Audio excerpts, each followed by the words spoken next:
বন্ধুরা, অনুরাগের ছোঁয়া ধারাবাহিকের আসন্ন পর্বগুলোতে একদম নতুন মোড় দেখতে চলেছি আমরা। প্রথম দেখাতেই সুদীপাকে দেখে মুগ্ধ হয়ে যাবে বড় মা। সবাই ভেবেছিল বড় মা নিশ্চয়ই সুদীপাকে মেনে নেবে না, কিন্তু ঘটনা ঘটলো একেবারে উল্টো।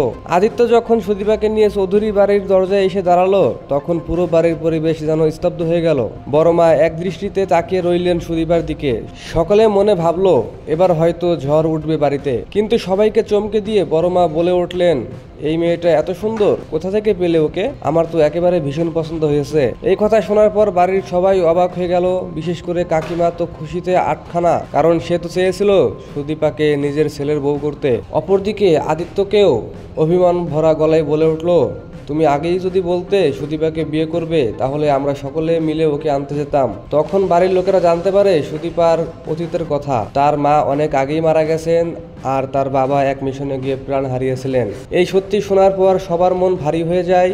ঠিক তখনই বড় মা একেবারে সবার সামনে ঘোষণা করে দিলেন, আজ থেকে এই বাড়ি হবে সুদীপার আসল পরিবার, আর এই বাড়ির ছোট বউ হিসেবে ওর সমস্ত অধিকার থাকবে। এই দৃশ্য দেখে পুরো পরিবার আবেগে ভেসে যায়, আর দর্শকরাও বুঝে যান এবার গল্পে আসতে চলেছে এক নতুন অধ্যায়। তো বন্ধুরা, তোমরা কি চাও না সুদীপা সত্যি বড় মার আশীর্বাদ নিয়ে চৌধুরী পরিবারের অংশ হয়ে যাক? তাহলে কমেন্টে তোমাদের মতামত জানাতে ভুলো না। আর অনুরাগের ছোঁয়া ধারাবাহিকের এমন আরও আপডেট পেতে চ্যানেলটি অবশ্যই সাবস্ক্রাইব করে পাশে থেকো।